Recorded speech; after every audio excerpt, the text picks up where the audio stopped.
Hello everyone, welcome to Jolly Molly TV. Today we're going to do another fun block in Kimberbell's Pumpkins and Potions ladder quilt project. And today's block we're going to be working on these really adorable jack-o'-lanterns right here. So go ahead and grab your plastic pouch or plastic bag system that you've labeled jack-o'-lanterns, and let's head over to the machine and let's get started stitching. Okay, we're at the machine and I have a bobbin full of white thread down below. I am using my 9.5 inch by 9.5 inch hoop for this block, and I have put a piece of poly no-show mesh stabilizer in the hoop, so I'm ready to go. I need you to grab your plastic pouch system or plastic bag system that you've labeled jack-o'-lantern, because that's the fabric that we're going to use in this block. Isn't that pretty? Love that. And we've got the black and the orange for the pumpkins. You also need to grab a 9 by 5, or I have it labeled 5 by 9 piece of batting, which we're going to use in this block. And so I'm going to set all of that aside except the main fabric.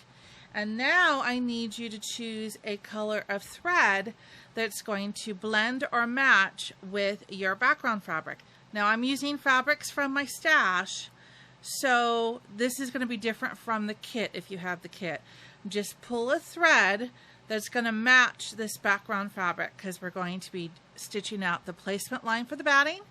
We're going to be tacking down the batting, stitching the placement line for the fabric, tacking the fabric down, and more than likely I will be quilting this block with the same color thread. So I want to put that thread in the top of my machine. Let's get this fabric out of the way and let's thread the needle.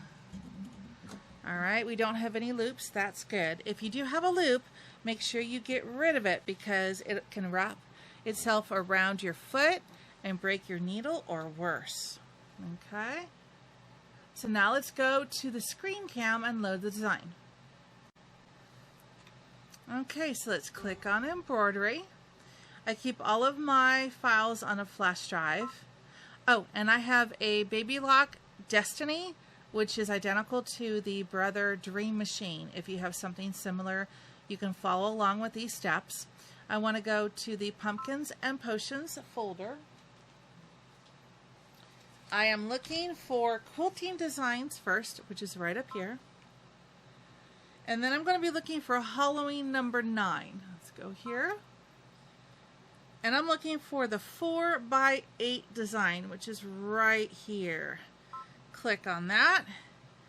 Bringing it in the right direction. That'll be cute. That's jack-o'-lanterns and ghosts. That'll be fun to stitch out.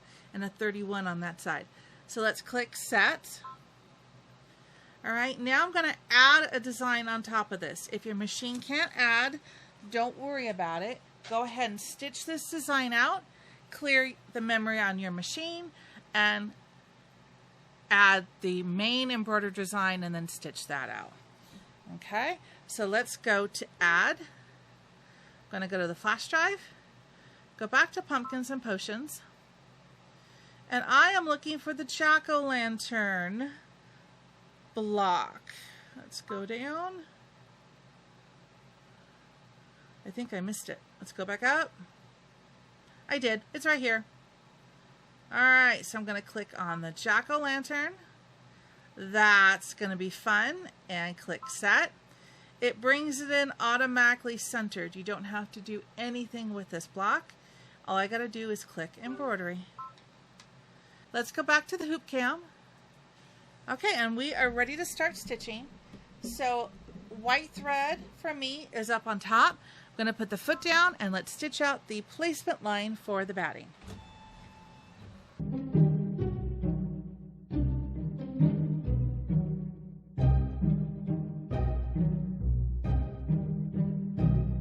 Okay, so now you take your batting and you place it on top of that stitch out line. And make sure you have all 4 sides covered. And when you do, we're going to hold it down. Just use my stylus Or you can use tape, but tape doesn't seem to work that well holding the batting because it's like a lofty type of material. So I just find that using my stylus and holding it very gently works. But do what you like to do to tack down or hold down your fabric, and let's stitch this down.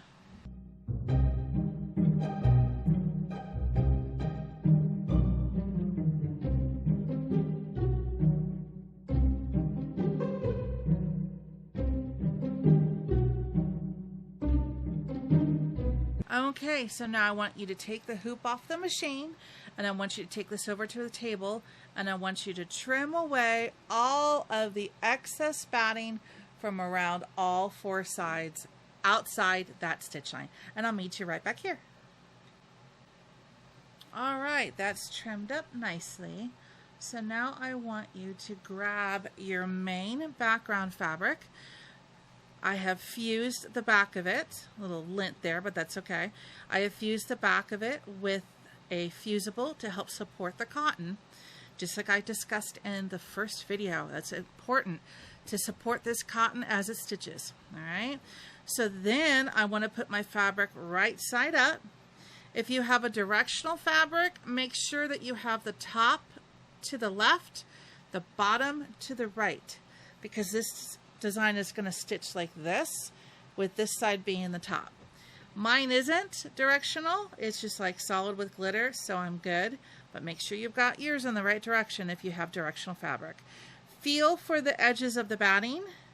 That will tell you whether you're approximately centered or not, even without seeing that stitch line. All right, so we're good to go.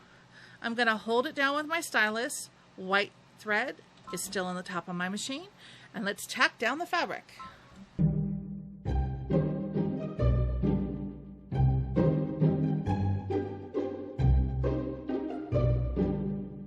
I just want to say a huge thank you to Kimberbell for sponsoring me in this project and for providing the Pumpkins and Potions quilting bundle for me to use in this project. This quilting bundle is amazing. It is definitely something that you can look at in order to enhance this project. It comes with all of these amazing designs. You get a cauldron, you get a spider web, some happy ghosts that look like they have little glasses on. This border is amazing. I cannot wait to show you the borders. And you get this cool pumpkin and ghost and 31 on there. It's just a bunch of fun. So if you're able to get this quilting bundle, it's going to just make your project pop. The borders, I cannot wait. Look at these borders. There's two of them, and I'm going to try to incorporate both of them in this project. You get enough files in each of the designs to be able to do any combination of size that you could possibly think of for this project and our other projects. And you also get the block towel sizes for the clear blue towels quilting method as well in each of the designs. So I highly recommend, if you can do this, this is amazing. Please use the link in the description below to purchase the bundle from Kimberbell.com. Okay, well, I made a mistake there. See, even teachers make a mistake. I forgot to stitch the placement line for this fabric. I went ahead right after I had trimmed up that batting. I was excited to put the fabric down, and so this stitch out was actually the placement line for the fabric, but we're okay. So I'm going to put my foot down, and since this was actually the placement line for the fabric, now I'm going to stitch out the next step, which is the tack down for the fabric, and watch what happens. Okay, so we're just fine, but watch what happens. Here we go.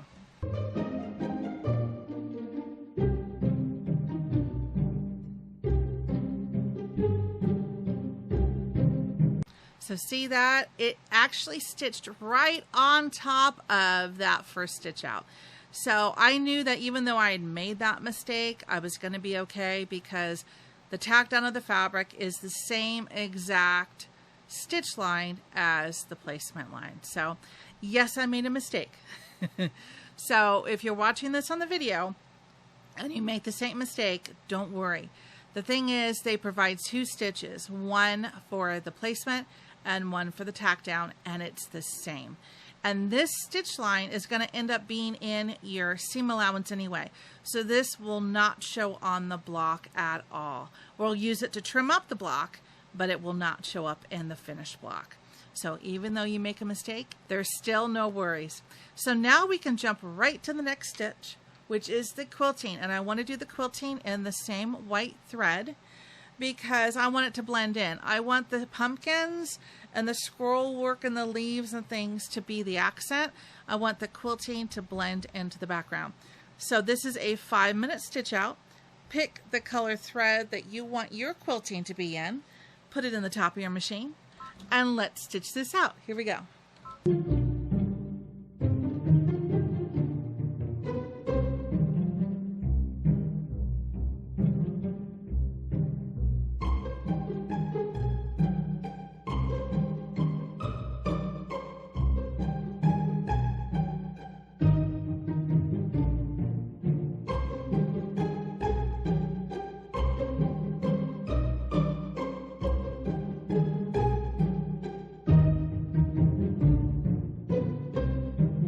That turned out very nice. Love that. Okay, so now we're ready to stitch some of the decorative stitching on this block. And the first step is going to be black thread up on top of your machine, which is going to be, it looks like some leaf detail. All right, so go ahead and put black thread up in the top of your machine. And this is a 4-minute stitch out. Oops. So get that in there. Once you've loaded your needle, are you ready to stitch it out? Ooh, we have a loop. Get that loop out. There we go. All right, let's put the foot down and let's stitch out the leaf accent.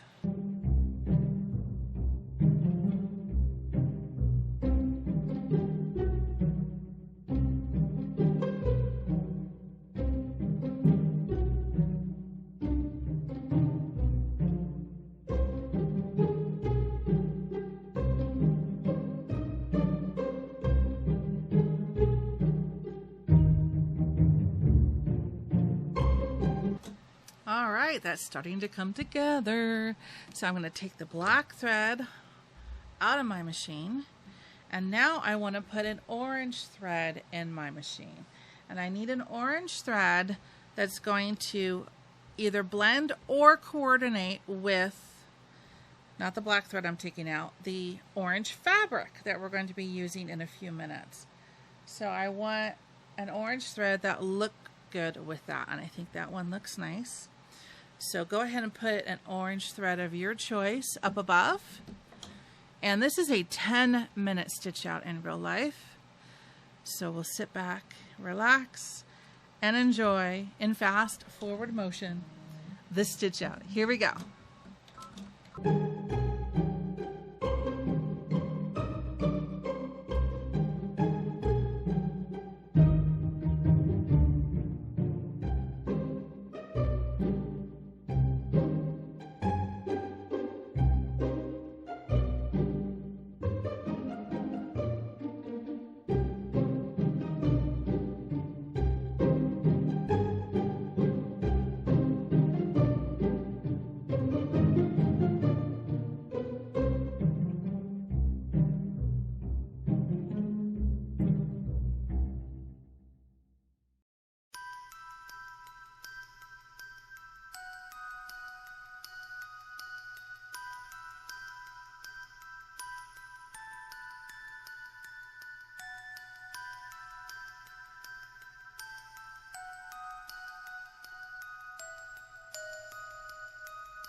That's fun. Okay, so now the next stitch we're going to do is the placement line for this orange fabric, which is going to be for the 2 pumpkins. All right, so I'm going to leave orange thread up on the top of my machine, and let's stitch out the placement line for the pumpkins.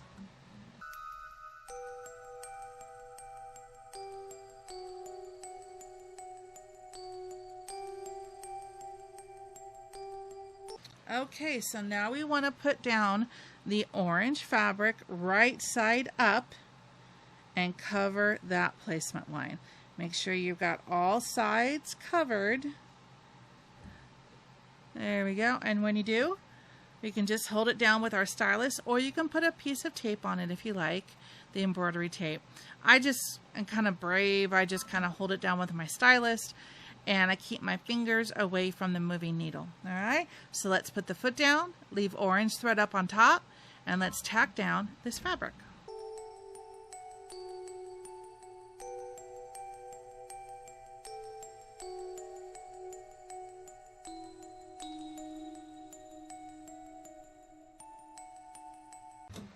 Alright, so now I want you to take the hoop off the machine, take this over to the table, and I want you to trim around the outside edge and trim away all of this excess fabric. I use my curved scissors. I really love these because they're curved upward, so as I'm doing my trimming, it's not going to puncture the fabric or the stabilizer down below. If you're interested in these, there is a link in the description below to Amazon where I purchased these. I love these things. These are Havel scissors. So once you trim around the outside edge, I'll meet you right back here. All right, that was a little tricky to trim in between, but if you just take it slow and easy with those curved scissors, it does a really nice job. Okay, so we've trimmed those two up. Now we're going to stitch out the placement line for the black pumpkin. So you want to put black thread up above and get your black piece of fabric handy, and let's stitch out the placement line. Here we go.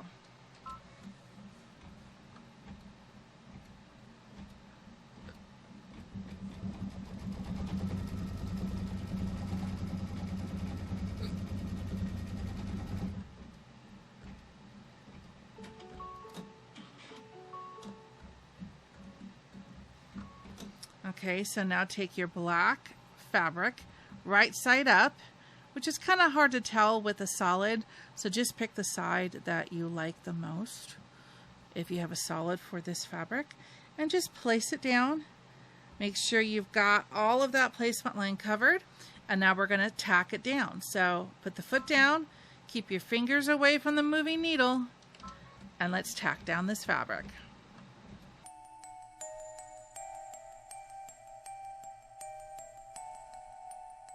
I bet you know what we're going to do next. You got it. We're going to take the hoop off the machine. You're going to use your curved scissors, and you're going to trim around the excess around the outside of that black fabric, and I'll meet you right back here. All right, that looks nice. This block is turning out really cool.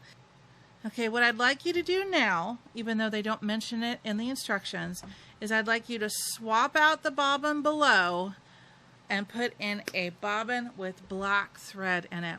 We're going to be doing some black satin stitches, and it's always nicer to have a black bobbin down below just in case there's any tension issues with your machine, which there may not be, but you never know. It could pull up white bobbin thread into the design of the satin stitches up on top unintentionally. So if there's black thread down below and you have black thread up on top, when you do these satin stitches, the only thing it can pull up is black thread. So it'll look nice no matter what issues may be there that you probably will never know about. So that's why I always do that if I'm doing a black satin stitch. Okay, so now I'm still going to leave that black thread up on top. I'm going to put the foot down, and I'm going to stitch out the satin stitches. It's a 3-minute in real life stitch out. Here we go.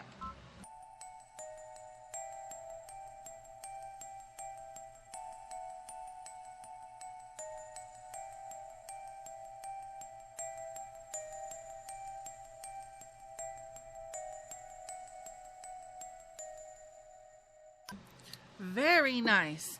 Okay, so now I'm going to switch out my black thread that's in the top of my machine for this orange thread, which will be for the satin stitches around the orange pumpkins. Must have a little static in the air today because my threads are sticking to me. There we go. Alright, so let's go ahead and pick the color orange thread that you would like in your machine. Go ahead and load it. Okay. Alright, now once that's loaded, I'm going to take the hoop off the machine. and I want to swap out the bobbin thread down below, taking out the black thread and putting a bobbin with white thread back in the top.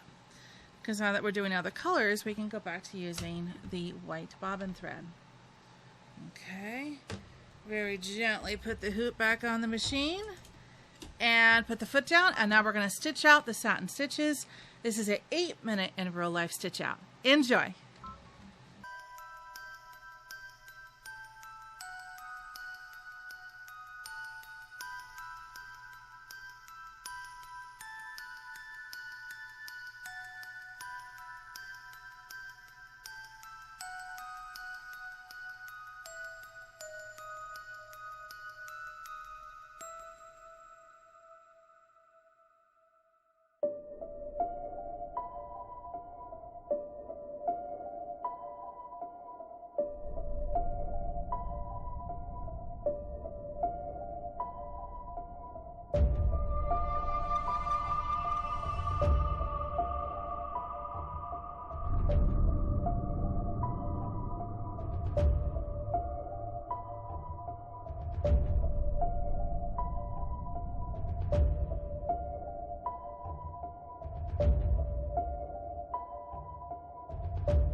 Isn't that cool?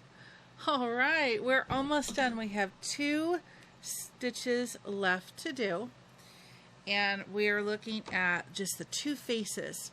So the next face we want to do is the middle one, which is going to have a white face. All right, so I can leave the white bobbin down below and put white thread in the top of my machine. And this is, it says it's a 1-minute stitch out. Okay, so let's thread the needle and let's stitch out the middle pumpkin's face. Here we go.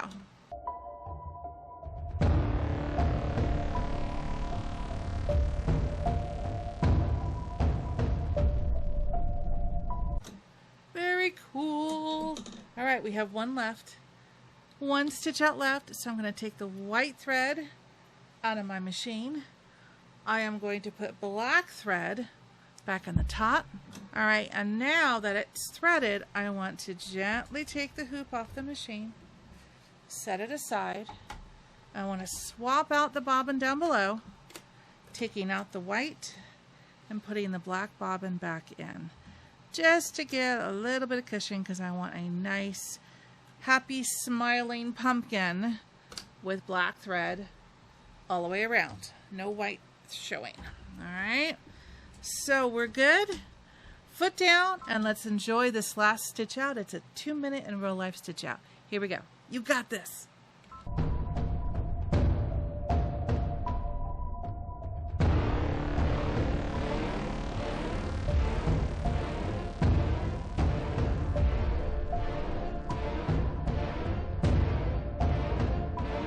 Nice. We're done. There's a couple small jump stitches here, but we can take care of that when we go over to the table. That turned out really nice. Look at that. That's amazing. Okay, so let's take the hoop off the machine. Let's go over to the table, and I'll show you how to finish up this block. All right, this was a really fun block. I love the colors of the pumpkins and then the accent around with the leaves. That's really cool. All right, the one thing we have to do is we have to get our jump stitches taken care of here. Okay, so I'm going to use my curved scissors that I showed you earlier. These I love. If you're interested in these, there's a link in the description below where you can get these on Amazon. They're Havel scissors, but they will help a lot when it comes to doing these jump stitches, because I can go right under that stitch with the curved top and then trim that up nicely. All right, got one more jump stitch between his nose and his mouth, and it makes getting these jump stitches really easy. And there we go. Just like that. That curved edge does wonders. Okay, I've got one more little guy over here on this nose I want to trim up. Okay, we're good. All right, so now we need to trim up this block, or square it up as it's called. It's going to measure 8.5 inches by 4.5 inches. So the first thing I want to do is I want to measure from the top of this outer stitch line to the bottom this stitch line. It's 4.5 inches. And then if I go from this side of the stitch line to this stitch line, it measures just under 8.5 inches. So that is our tool to help us trim up this block. So I'm going to go to this stitch line first. I'm going to put the ruler right on that stitch line. I use this bottom line here to guide me if I want, because this one's not exactly 100% straight. So I want to go just past the stitch line, but I can see the stitch line underneath that ruler. Then I can go ahead and trim that. And then I can go ahead and put the block on my mat, measure it up with the line here. I'm 18, so I would be 10.5. Use my ruler, line it up on my 10.5 inch part on the mat. And can I see the stitch line? Yes, the stitch line is just underneath that ruler. So now it's safe to go ahead and to trim that up. Cool, huh? Now you can do the same thing for these two sides. I'm going to go to that stitch line, use a ruler line to level up with your fabric, because you know that side is where it needs to be. Go to that stitch line and go just a hair past it. Go ahead and cut it and line it up with your mat. 15 would be 11.5. Line the ruler up with your mat. Oops, it moved. 11.5, 11.5. So I've got it lined up on my mat. And I've got this ruler line down here, making sure I'm square with my fabric. Can I see the stitch line? Yes, I can. It's just underneath the ruler. I can trim that up. That is how easy it is to trim up your block to the correct size by just using a regular ruler. And like I said, if you see the stitch line, there's like not even 1/8 of an inch of fabric on this one side. Don't worry about it, because that will disappear when we sew it all together, because it'll be in your seam allowance. So you don't have to worry about taking that stitch line out at all. I just leave it in, because again, it's going to disappear. Isn't that a cool block? You did it! All right. So I hope you had as much fun today making this block as I did. And I hope you stay tuned here on Jolly Molly TV for more fun and more blocks in Kimberbell's amazing project, Pumpkins and Potions. And until I see you next time, take care and happy stitching. Bye-bye.